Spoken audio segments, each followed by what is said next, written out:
Praise be to Jesus Christ, and onward with Mary. Have a good and holy day to all of you, my dear children, in the sacred hearts of Jesus and Mary, and in the chaste heart of Saint Joseph. Welcome back to our morning segment, Saints and Coffee. Today is Tuesday, the 22nd of October, and the Church joyfully and gratefully celebrates the liturgical feast of John Paul II. Here, also, a gratitude to the Madonna who sent us this Pope. He was truly the Pope of Mary. For 26 years, this Polish giant, this free, charismatic man, who accepted to lead the Church for 26 years while enduring about 14 assassination attempts from the powerful forces of the world, the most notorious of which, as I write in my book, Church, Where Are You Going? What we all remember in detail is that on the 13th of May, the day of Our Lady of Fatima in 1981, in St. Peter's Square, 3 bullets struck him, and we all held our breath, and then Our Lady saved the Pope of totus tuus. Now we can't, of course, briefly mention what the legacy is, what the mark of John Paul II is, while the unforgettable images of the most significant moments of his papacy are shown. He was a Pope of Mary, accompanied by the grace of the Holy Spirit. John Paul II was the Pope who took the Second Vatican Council. Those are his words, as a compass, he said, of my pontificate. And here perhaps is the most emblematic image. Look, together the 2 witnesses of the Lamb. The giants on whose shoulders we little ones and dwarfs walk. John Paul II on an airplane during one of the papal trips, accompanied by the then prefect of the Congregation for the Doctrine of the Faith, Joseph Ratzinger, who would become his successor. Pope John Paul II himself pointed him out. Look at those serene, relaxed, genuine smiles. There's absolutely no falseness, no hypocrisy, because the 2 were in sync. I completely agree. It was a complicity, a sort of supernatural bond willed by heaven. John Paul II was a pope who lived his life first and then his time of pontificate, a remarkable 26 years. From the 16th of October 1978 to the 2nd of April 2005, he lived his pontificate with this Marian backdrop. Totally yours, Mary, totally yours. His opening remarks are unforgettable. Don't be afraid. Open. Indeed, throw wide the doors to Christ. And then gradually all his other extraordinary, impactful, charismatic initiatives. Perhaps the one we would particularly like to remember with emotion. The Moments and the World Youth Day. He had an extraordinary hold over the youth, dear John Paul II. The events of his life then led him to illness in the last, roughly, decade of his existence. A debilitating illness, a painful illness, also visual. There are illnesses, sufferings, struggles that God does not reveal, and others that he does. Pope John Paul II contracted Parkinson's disease.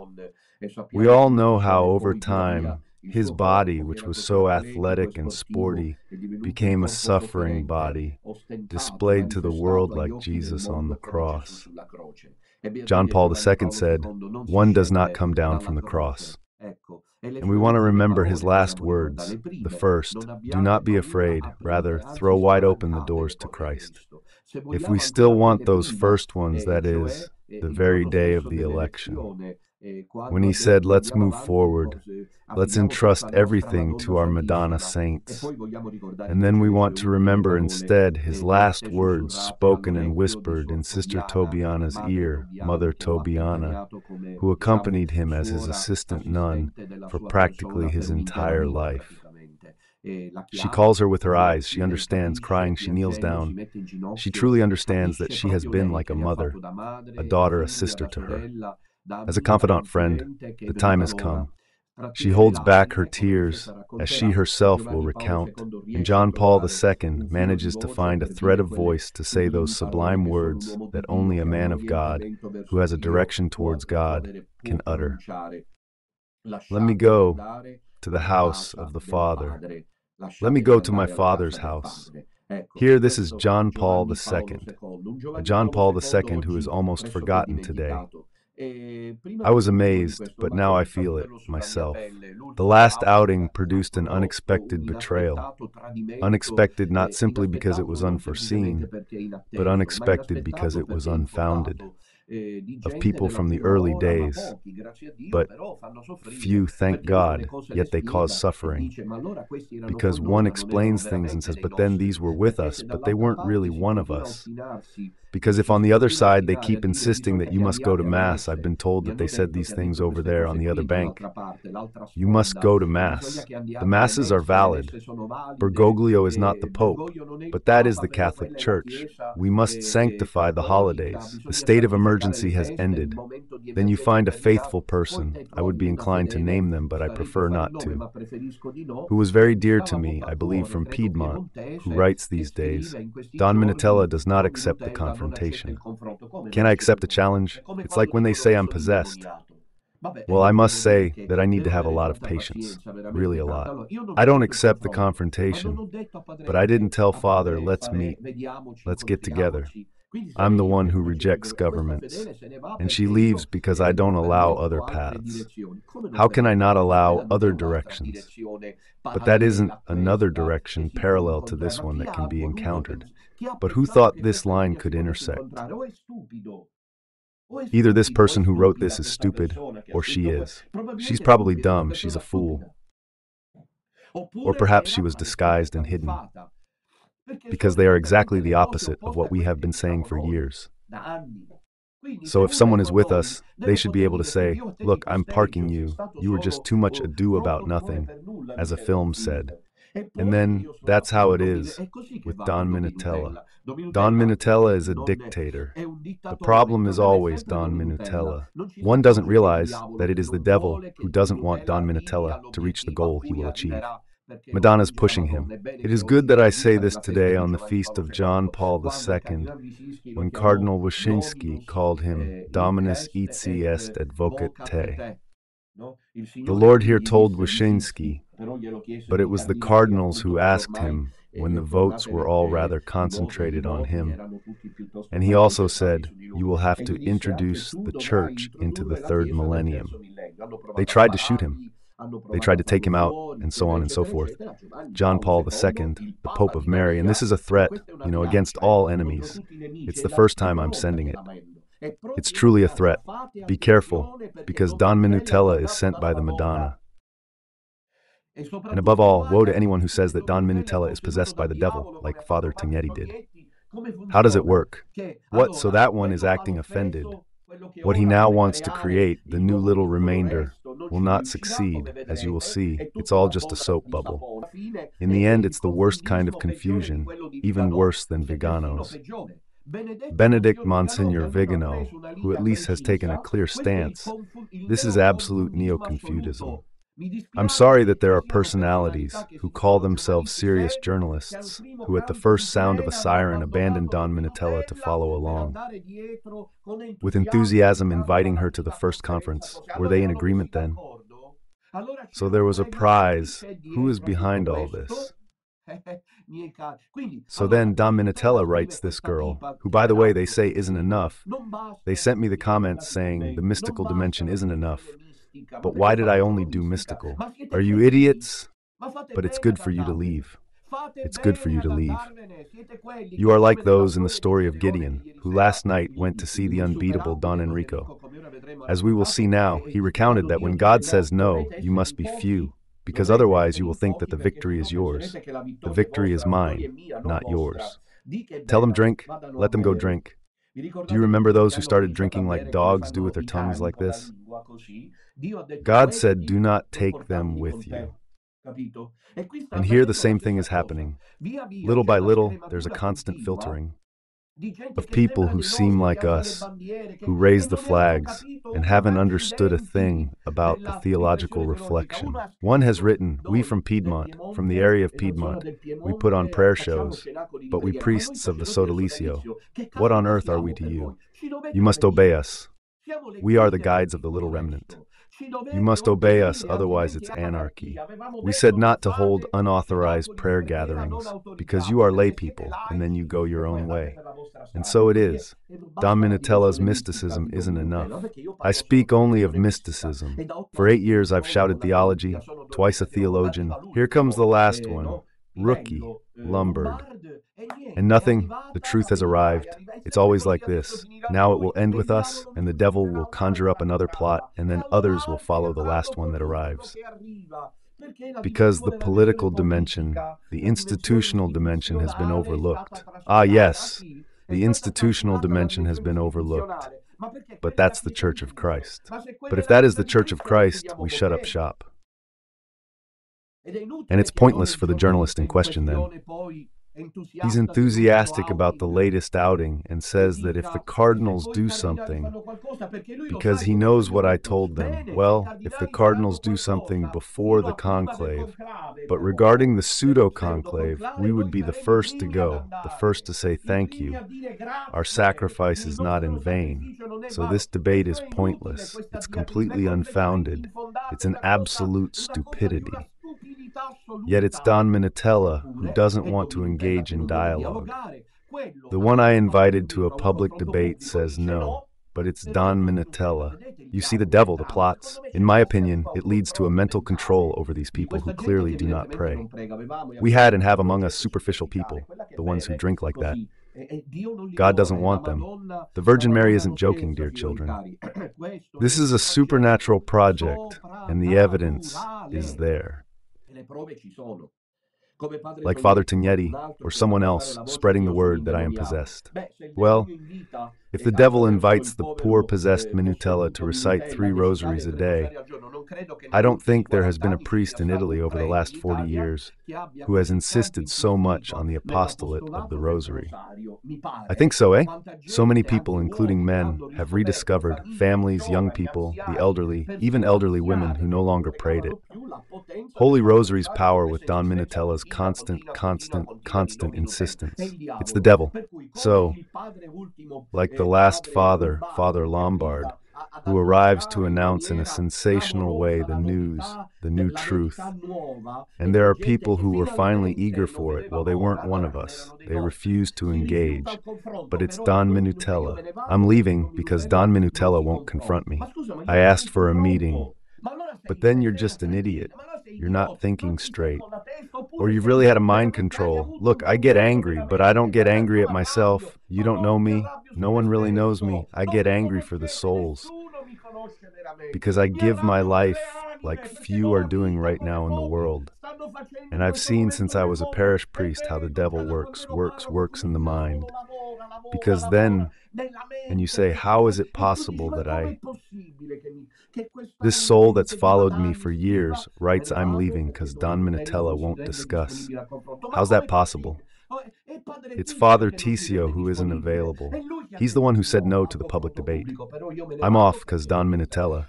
It's like those who say he's possessed by the devil. So I asked Father Tignetti, you made a very serious statement, dear Father. You saint. You are saint and I am possessed. All right? Are you with God? I don't. Do you bring souls to the Lord? I don't. Are you crucified? No. Do you do penance? I'm a worldly man. All right? But I am begging you, I have begged you. You are committing a serious sin. You have slandered. You have offended. I asked you to meet me, and you're giving me the exorcism. And he doesn't reply. So, how does this whole thing work? Totally yours, Mary. All yours, Mary. The Freemasons know how to play their cards, including this ongoing casino that wraps one up and starts another. No, it wasn't all organized like this. So, Dominutella has been saying for years, do not attend masses in union with the so-called Pope Francis, because it is a schismatic act. You commit a mortal sin if you are aware of it. And the last theologian from Lombardy comes, and the people who have been with us for years are now going there. One is truly left speechless and thinks about how Moses in the desert had to be patient with those Jews who had gone astray. But they kept turning around. 18 times it seems the scripture says they opposed God. They rebelled against God with poor Moses, who at a certain point even lost his patience. The poor man. They drove him to distraction. They exacerbated, says the Latin text. They have exacerbated him. They have exacerbated him. They riled him up. Because for 18 times, those who had seen the wonders in Egypt were clear that Moses was sent by God, and they passed through the Red Sea, the Marda, the onions of Egypt. But just before entering, poor souls that they were, they threw it all away. The Almighty got mad there. I was disgusted. The scripture says every morning, the text of the liturgy of that generation, both in the Old and the New, has remained. I do it in Latin. I was disgusted by that generation. I said, I am a people with a perverted heart. And here with the little remnant, with many of the little remnant, it goes like this. As soon as the first whistler arrives, the first piper, organized with unexpected plots. Because then if you don't pray, my daughter, you can't be by my side, because the devil wants me to be alone. The brothers, this is his delight. They resist this barbaric onslaught against me because they pray and see me in the right way. I mean, not a perfect man full of flaws, because apparently I'm the only one with flaws, since they are always pointed out, as someone has written. Dominatella leads despite many flaws, but why must a guide be without flaws? I don't know, but why can't we go to heaven with our flaws? But sometimes God leaves flaws to better highlight his work. Anyway, this is all to tell you, my dear ones, that the whole situation we are experiencing is a pointless mess, which is empowering the enemies, and this is all a Masonic plot. I have no more doubts, because the enemies are rejoicing.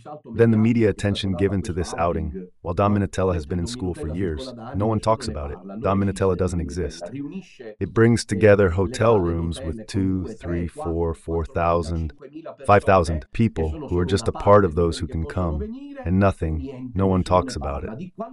When it comes to Dominatella, there are criminal charges, sexual violence, he steals money, builds villas, and I have to go to court to defend myself, but no one talks about it. Got it? No one's aware. What do you want? I'll wait for you all at Heaven's Gate, one by one. We need to save the church, the true one, with the little remnant.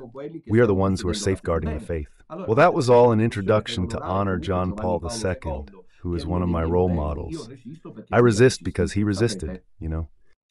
There is no doubt that Giovanni Paolo II was heavily hindered, tremendously hindered, but with the rosary in hand, that man over there looked at the Madonna. Do you remember when, by the way, I present you all to the Lord during the Mass? Today I am actually celebrating the Mass of St. John Paul II, Blessed John Paul II. I was saying that when they took his voice away without telling him, I find that an act. I think it's unjustified, that's what I believe. I mean, yes, the tracheotomy, but the patient is still alert. It's true that he is elderly, but why not tell him, right? Why not tell him? It was just before the operation of... They didn't tell him that holy man. He felt deceived. He felt deceived. What was behind it? Look, they followed him to his death. Regarding those who say he is the Antichrist, the one over there, he saved the church. Time. And he got that little tablet. Remember that episode? When he started to speak, he realized they had taken away his voice too. He said to the Lord, "Take me." But he got a tablet and wrote, "What have you done to me?" Because he had not been informed. However, I remain always yours. He wrote on the tablet with his hand. He thought of the Madonna. He searched for the Madonna. He walked with the Madonna just like I do. And just as he walked with the Madonna, and as the Holy Pontiff led the Church from the second to the third millennium, Don Minutella, chosen by the Madonna, sent by God, walks with the Madonna and guides the small remnant in the testimony of the authentic Catholic faith against the false church of darkness, which, with all due respect to the last theologian Lombard, is the church of Satan.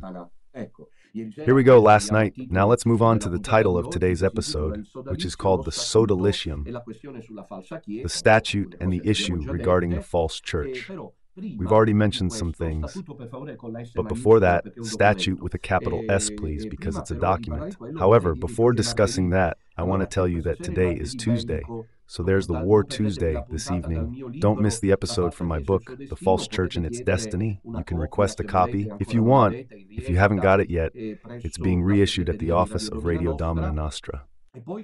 And then share the post that the production is showing you now, because tonight's episode is absolutely, I would say, relevant.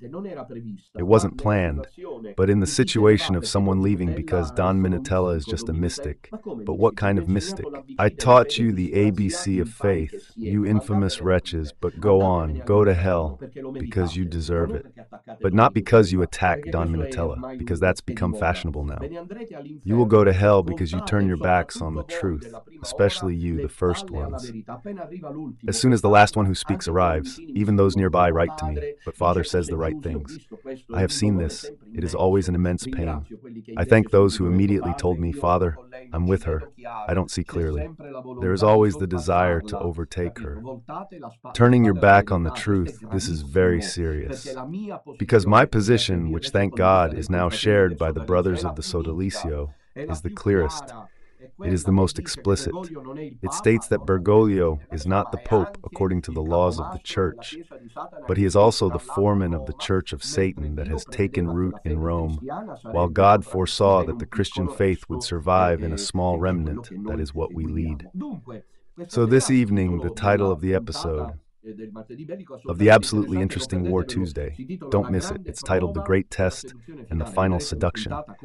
You'll see an episode, share, more than ever the community. Now get to work, circulate the videos, give likes, subscribe, and get others to subscribe to the channel. There are people who came. I was very struck in Florence. One person said, I'm new, it's my first time here, because they listen. You share. Got it. Give a like, and there are people listening to you for the first time because of the censorship. As you can see, the last Lombard to arrive, everyone is talking about it. Don Minutella has been shouting these things for years because he took everything from me. He took everything from me. And yet there are people who are enchanted. It's a satanic sophism. If this isn't the satanic sophism, people from the start, let's skip those just arrived, are enchanted from north to south. I've been saying this for years, but I'm useless now. Because now there is the canonical way. It truly leaves a great pain in the heart. But we work for God and for the Madonna. Those who want to stay, let them stay. Even if there are few, we will save the faith.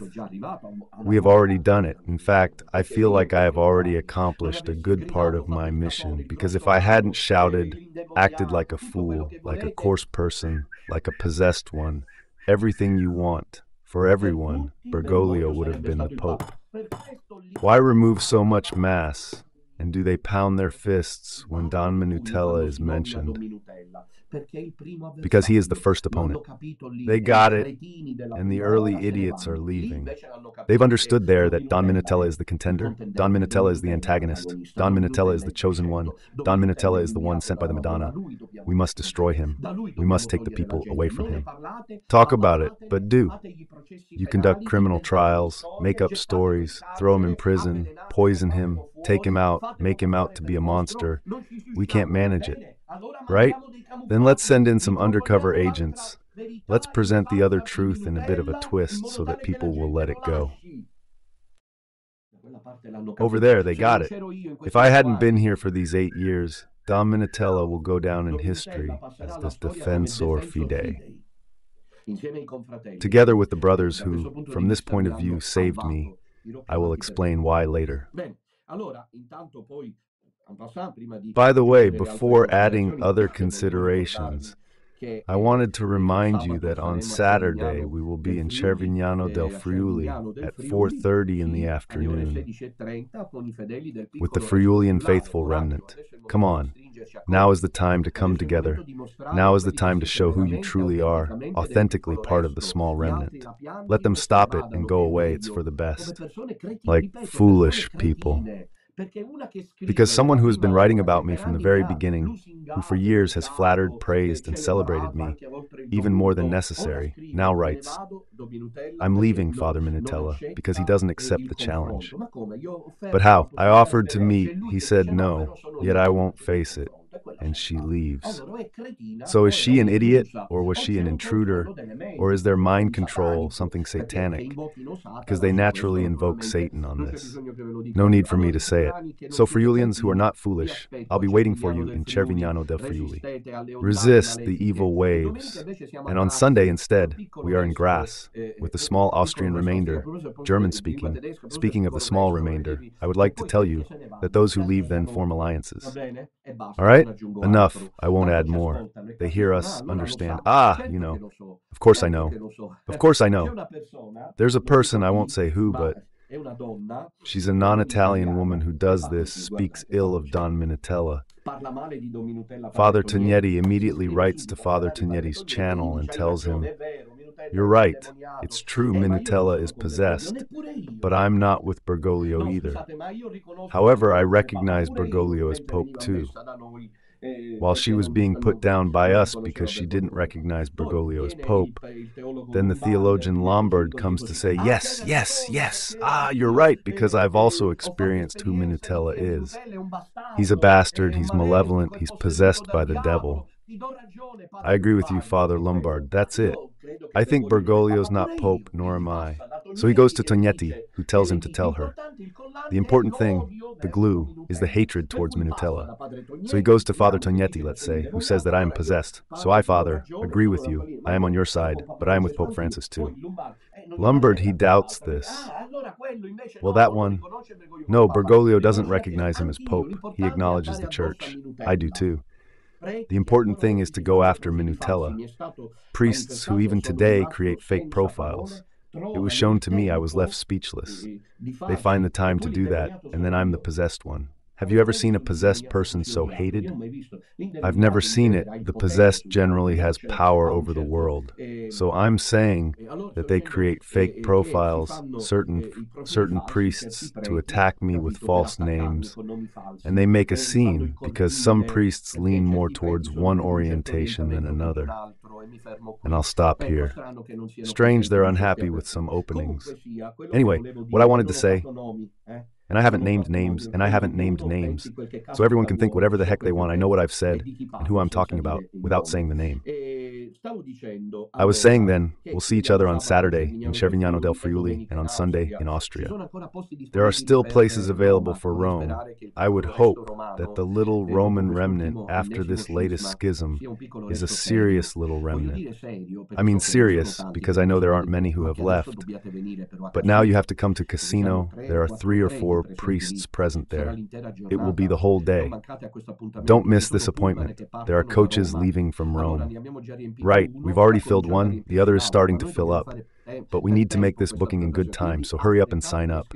Many of you will come with your own means, I understand that, but how many of you are elderly and so on? Check it out.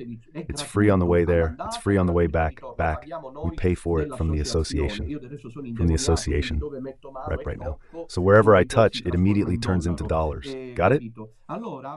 So hurry up and sign up, so that we can also book the other bus. Otherwise, we will have to tell those who are already signed up for the second bus that it hasn't filled up. However, if you do it in time, it seems like there's plenty of time, but in reality, it's not like that. So get to it. Today I'm telling you at the feast of John Paul II, who said we are all from Rome. We care for each other. So let's finally return to today's theme on this feast of John Paul II, the association, the status, and the issue regarding the church. So the little remnant is not a reality. Sectarian, as they have said, as they easily say. A sectarian is someone who follows Bergoglio, because Bergoglio has officially schismed from the Catholic Church, firstly by getting himself elected pope in an invalid conclave, and then above all by writing a gospel that is no longer that of Jesus Christ. This is clear to everyone, isn't it? Repeated each time. So those who are with Bergoglio and celebrate the Mass compared to the theologian Lombard who makes others believe differently, be wary of the sirens. Put earplugs in, like Ulysses did, otherwise you won't reach salvation, as indeed many are heading that way, but better, because you can't keep seeing that there are people who follow the first piper. Now you will see, this will sort itself out, just like it did with little Nazareth. And then the devil will stir up another issue, and there will be people from the very beginning who resisted this, and then afterwards go against us.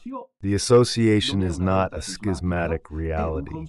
It is a consortium of diocesan priests and Italian and foreign religious, currently officially 6 priests, who present a clear line. So far, we have done it until the summer of 2024, orally, without anything written, due to the unexpected and above all unjustified departure of Father Gebhard, who has gone after the latest mystic. But I know there are problems there too, because some of the early ones, it's a total mess, a completely chaotic situation now. Some of those who were enthusiastic have told me, I think some understand who I'm talking about. Practically, it's one of those who was enthusiastic, an enthusiastic man of this kind.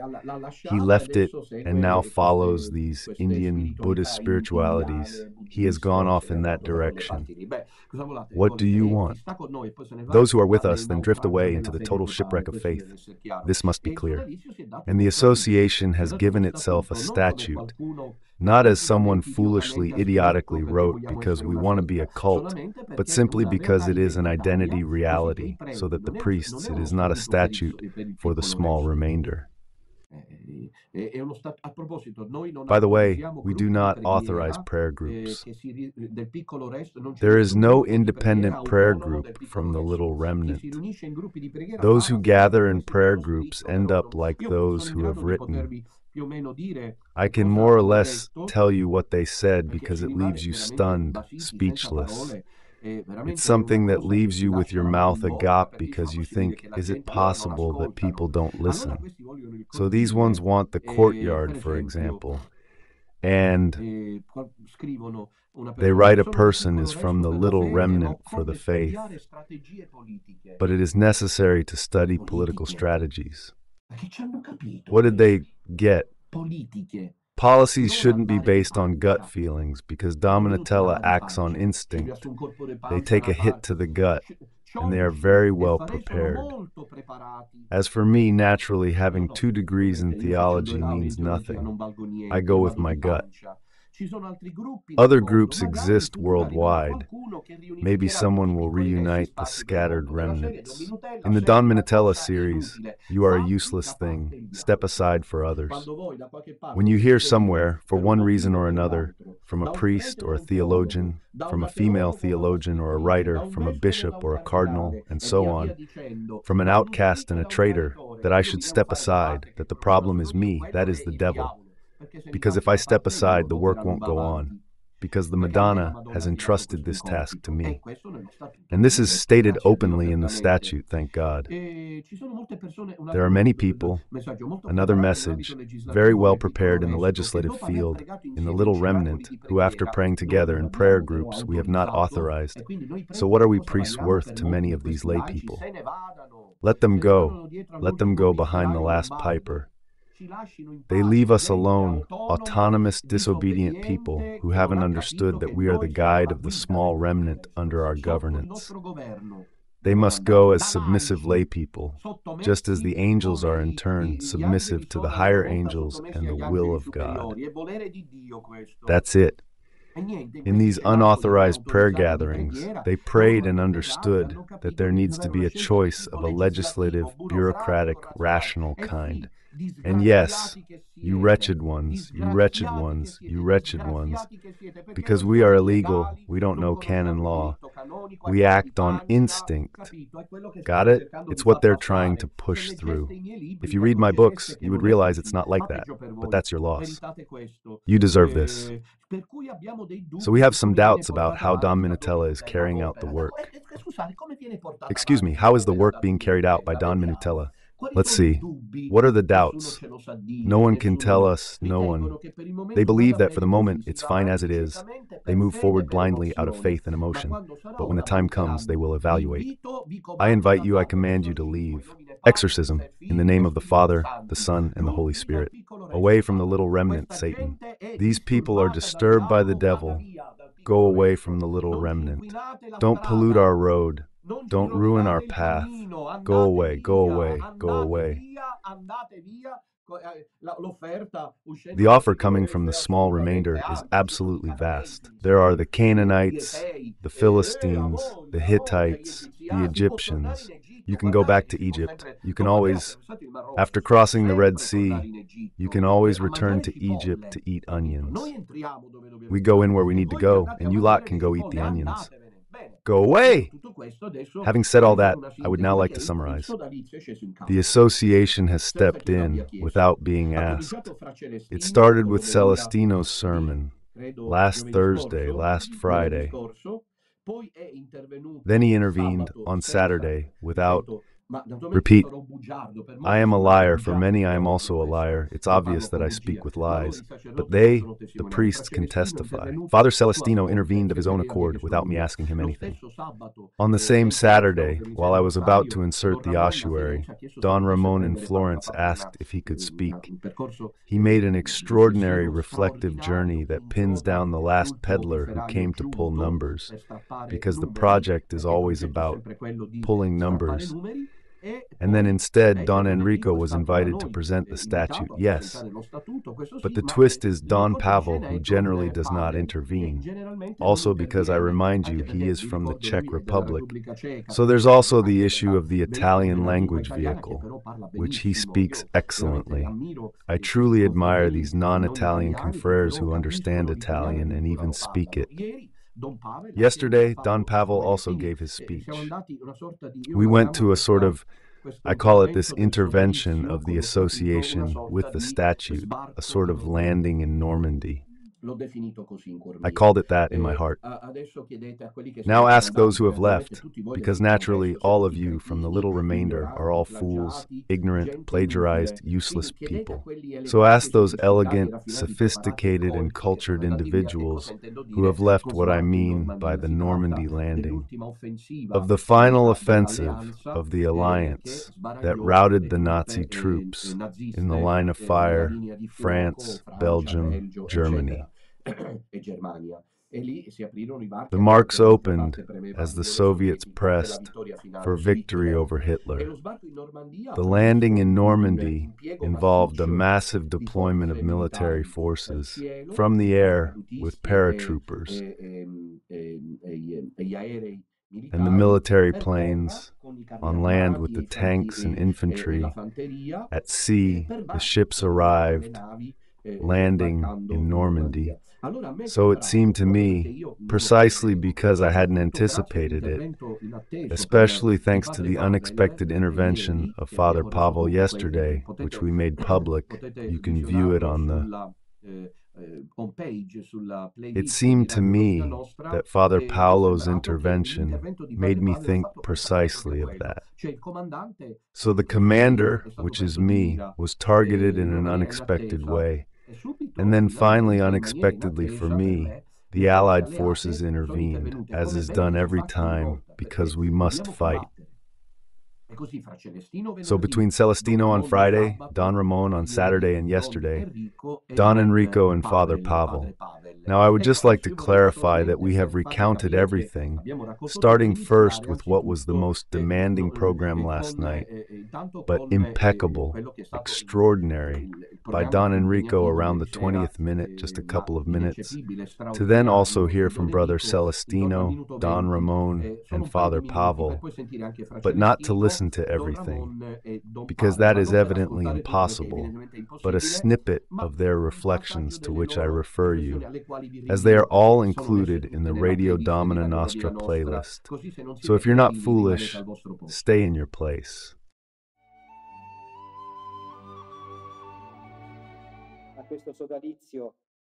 Do not be alarmed, because the primacy in the mission does not entail a negation of our particular charisms.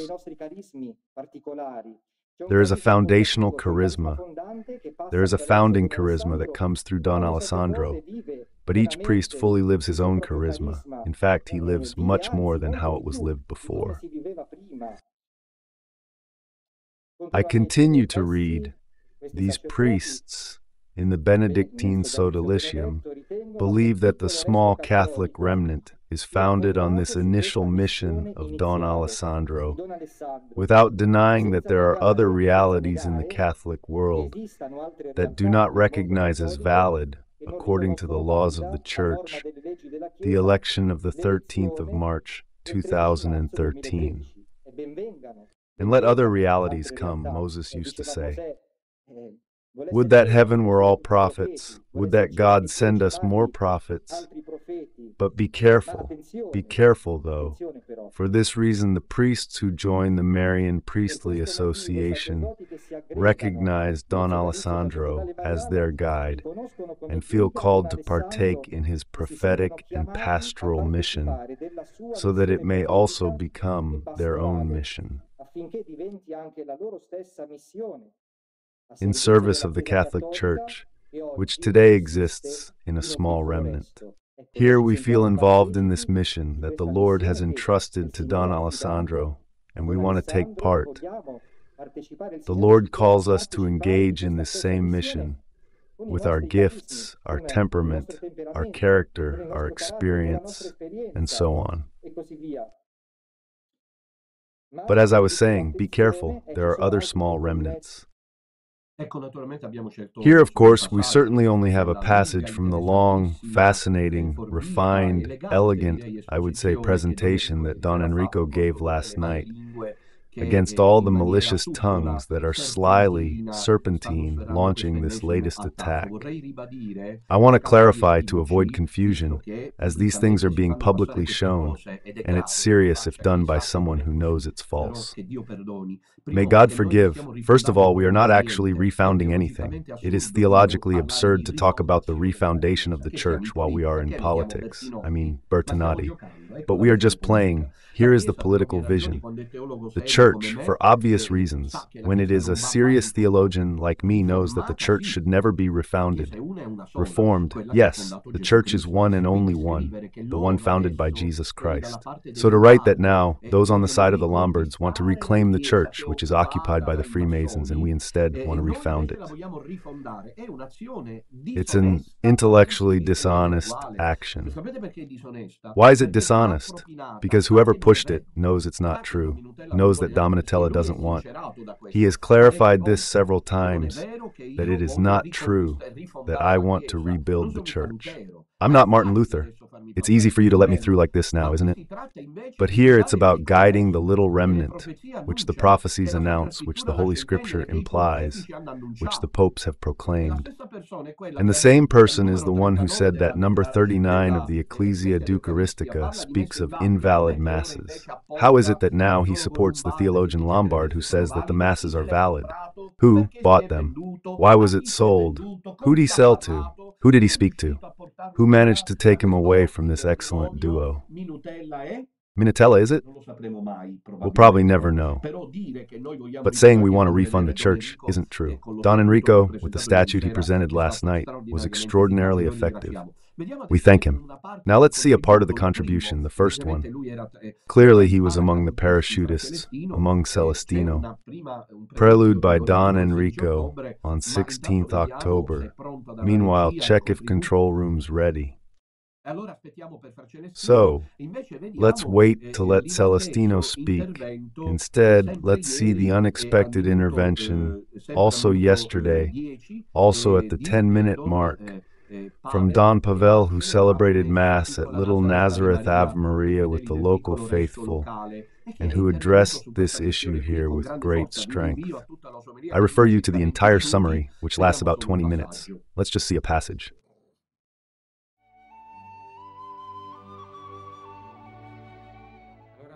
I must ask myself, does he lead the true church or not?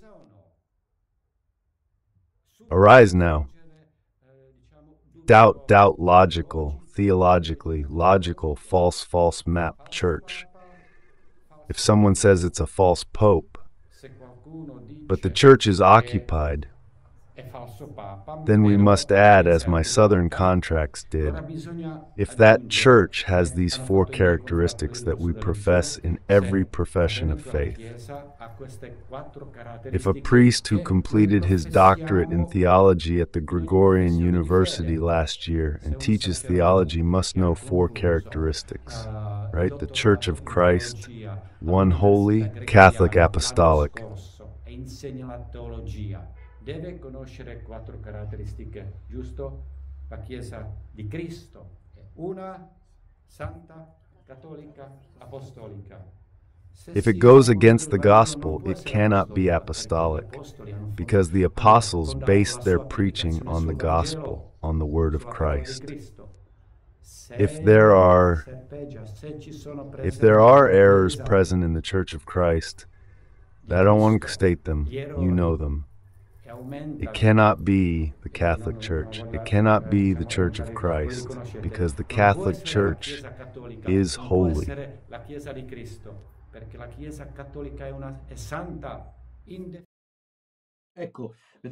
You see, the passage is, I think, more significant. Some of you get it, maybe not all. Let's not dwell on it. I don't mean disrespect, but I think of this woman who writes, I won't follow Don Minutella anymore because he avoids discussion. You're dishonest. You're dumb or dishonest. I was saying, have you seen Don Pavel's remark? It's very significant. You understand who he's referring to, the theologian Dumbard. He is surprised, rightly so, as a serious person. Father Pavel is surprised. Studied at Gregorian, got your doctorate last year, and talk like this. How can you say that is still the Church of Christ? And that teaches him a lesson, Father Pavel. Church of Christ has four keynotes. One, holy, Catholic, and apostolic. Where is Bergoglio's church? Still apostolic. If they write another gospel with the couple's version, now they pretend that the ordination of women isn't happening, but they reopen the issue of female presence in churches. Their timing's their own. Freemasons aren't rushed. No one can answer that. Clearly, this isn't Christ's church. And so Father Pavel has also stepped in. You can find his homily available on the radio in the playlist. So we saw Don Enrico and Don Pavel. Brother Celestino, the contributions at the 6th minute. I would love to explain the gospel in the first reading, but I don't think I will, because we are in the apocalypse. Every now and then, I give a war bulletin. I share my thoughts on some internal issues, up to a certain point, with the little remnant.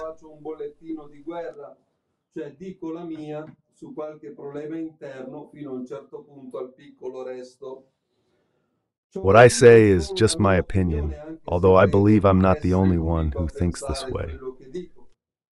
I must say that I believe in everyone's good faith. Why? Because I want to go to heaven. Jesus said, "Do not judge so that you will not be judged." That is, so that God does not judge you. To judge means to condemn in this case. So I don't want to judge anyone, to avoid being condemned by God.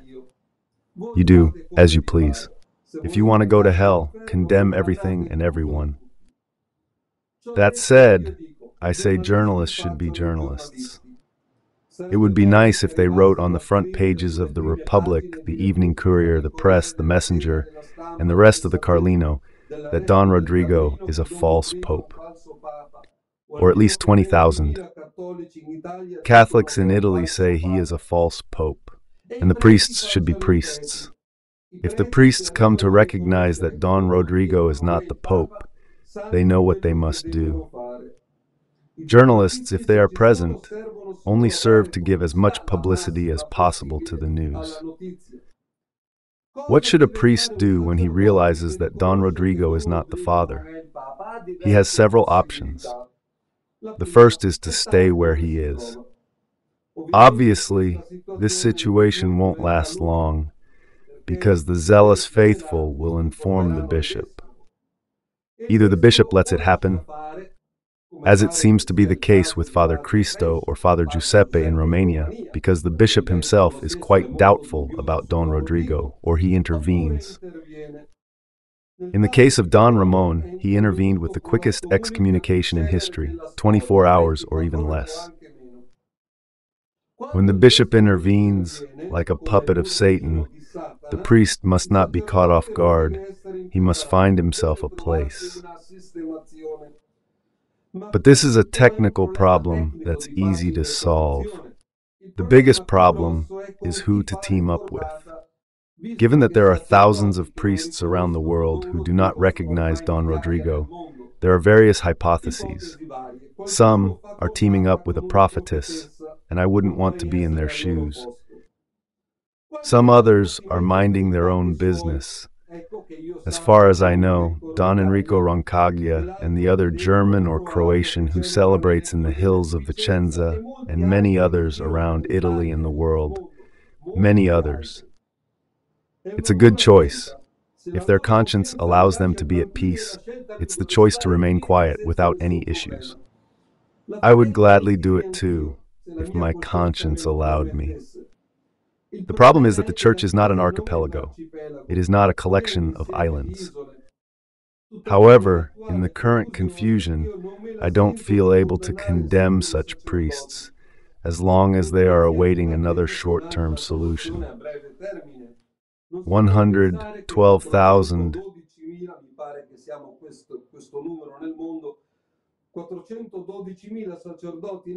priests in the world make 412,000.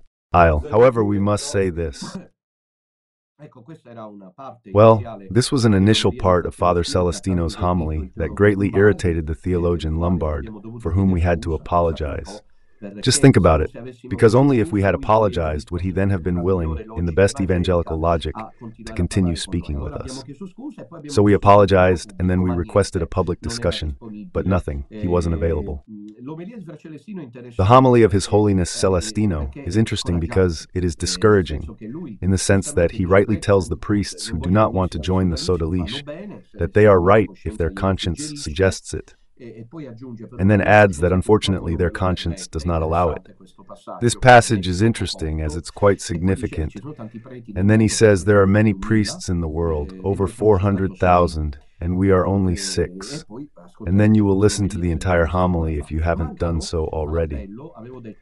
Missing from the list, I had mentioned Don Ramon, whom I want to leave until last, but it's overshadowed at the start to say it, but only because time is always tight. Father Johannes, however, intervened with his style, always so elegant and respectful, last Sunday during the sermon. We have the contribution. I think it's already ready from the production team, and we will show at 5 minutes what Father Johannes was saying. Let's see if the production team is ready with the contribution. Let's see Don Ramon at 10 minutes. All this, as I say again, can then be watched in full, in detail. Each of the priests from the Sodalise intervened just like the landing in Normandy, at this stage where they all, without me asking, understood. It was a very delicate moment. I think we are going through it with the fools who are leaving. In the meantime, let's see the contribution on Don Ramon, which I believe was the most significant, most emblematic reflection. Potrebbe nemmeno che io venga It wouldn't even be that I am reduced to a lay state, but being found forced, he will certainly respond to whoever wants. However, that was the first sanctioning measure. There was no reprimand because I did not find in that conversation a superior, my direct superior, who showed me hostility, like many other superiors, and many beings who do not display this hostility because they understood the situation.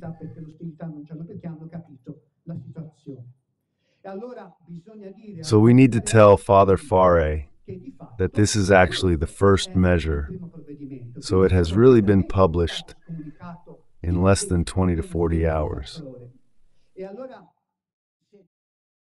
We wanted to represent this part where Don Ramon said he was referring to the theologian Lombard, but he also makes inaccurate statements, and no one is apologizing to you.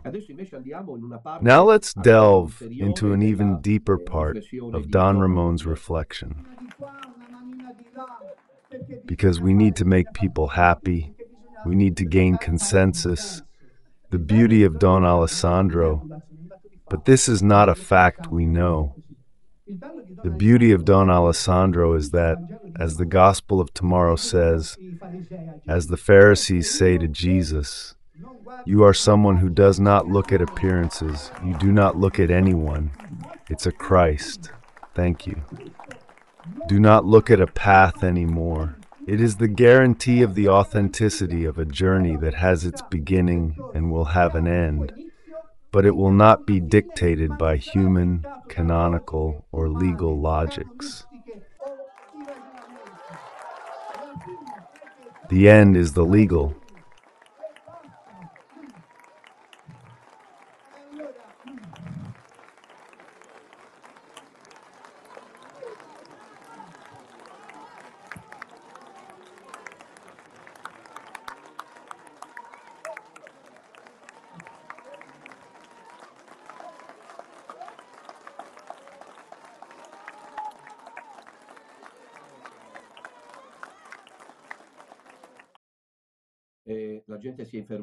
People got really worked up there in the hall, which was full in Florence. I invite you, if you haven't done so, to listen to Don Ramon's entire reflection, which nails the hypocrisy of those who made us believe in an outing in our favor, while instead trapping the journalist on their side, along with everyone who was evidently with us but not truly one of us, who think that the solution is solely the canonical one, thus holding a unilateral view that should also be condemned. Because, excuse me, if we are to be condemned for following what they say, but that's not the case. The view is merely prophetic mystical, but it isn't, because there is instead an excellent primacy as far as I'm concerned, the systematic ideology. The view of those wanting only the canonical way is also unilateral. So, we'll play it out in the end, one-on-one, center court. Instead, no, we are to be disqualified, and it's not very clear where this canonical path should lead. They will evidently sit down to study it. Perhaps there's already someone from the Vatican flirting with them and has come to create this schism that, however, is not achieving the separation they hope for. Desperate. The number one to eliminate is Don Minutella. He can't do it. He can't do it in any way. I want to grasp this canonical solution as Don Ramon shares his thoughts. I urge you to revisit the past. It needs 3 cardinals, a couple appointed pre-Vatican II. If I'm not a fool, and I believe I'm not, I hold 2 degrees or studied canon law. In the archive, I kept grades I got, angering classmates, as I always scored top marks in Maculad and canon law courses. Well, this is to say that I know a bit about it too, dear journalist and dear Father Lombard.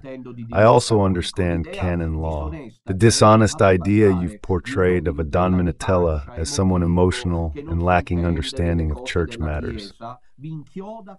It pins me down as false. I'm sorry, but it is. And it's pointless for you to use the sugary words you've been told to use as gentlemen, because that also contradicts Don Minutella in terms of form. I know I'm fiery, but yes, I will be fiery. However, Santi Pavel, let's discuss the things I say, because otherwise you aren't being honest. I would still like to know What should these three cardinals appointed before Bergoglio do? When and what? When?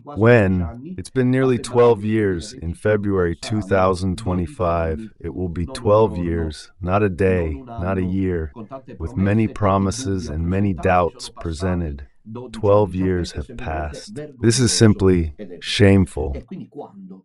And so when? Obviously, I told the interested journalist, and if he's honest, he must testify to that.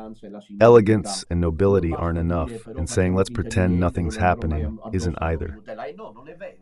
I'll never oppose Don Minutella, but that's not true, because when you claim I want to refound the church, you're definitely coming at me.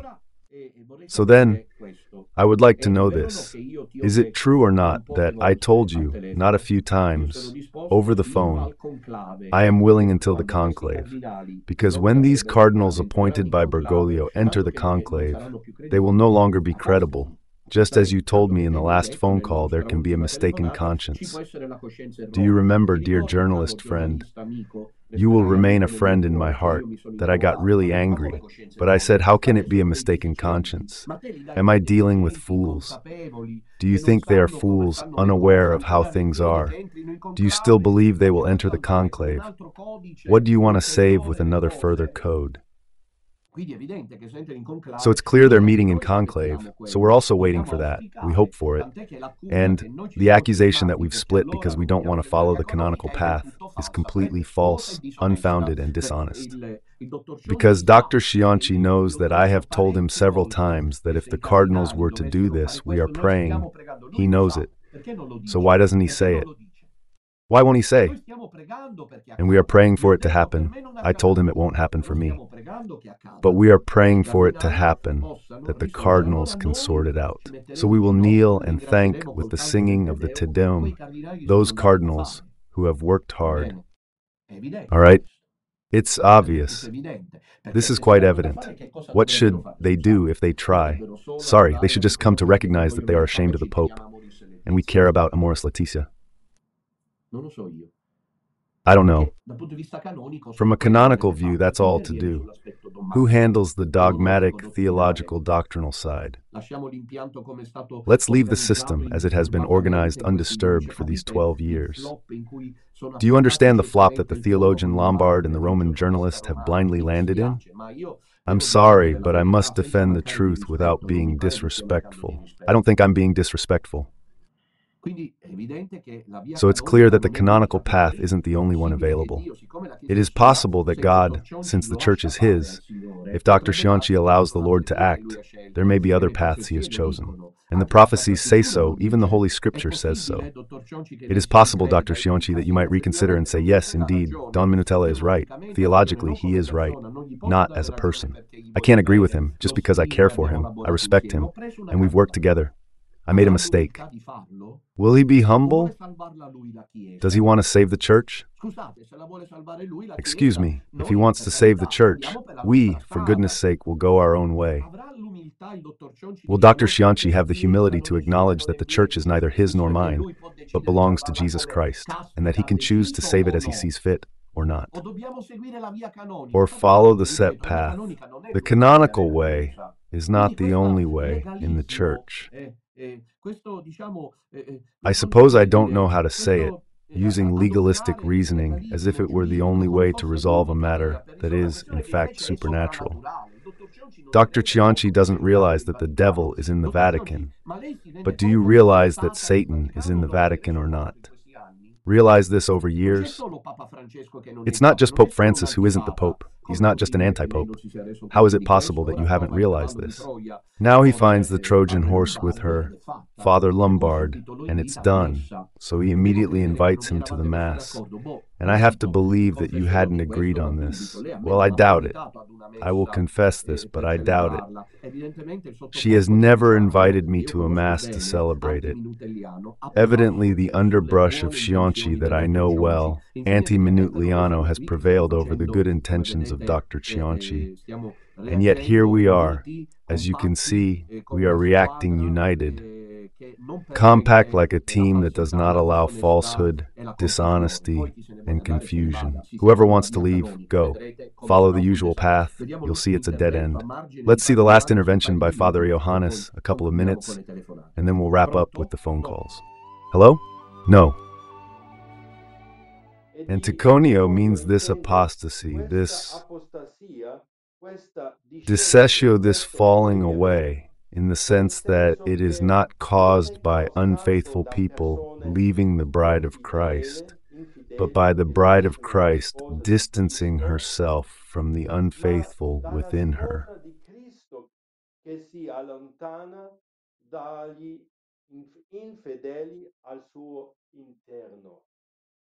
So not just the unfaithful,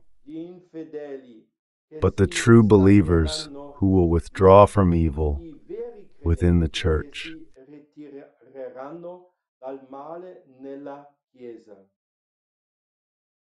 It is not the unbelievers who will detach themselves. Father Alessandro explained it yesterday in his commentary on the stance regarding Dr. Cianci and Father Fare. Father Ramon gave a nice speech that talked about this. If we take a step forward, we can say, I believe, in a way.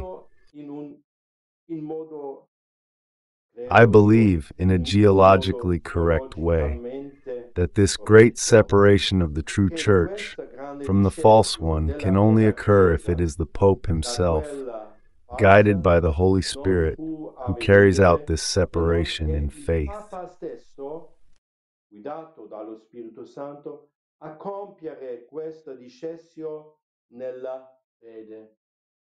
And then it's also logical.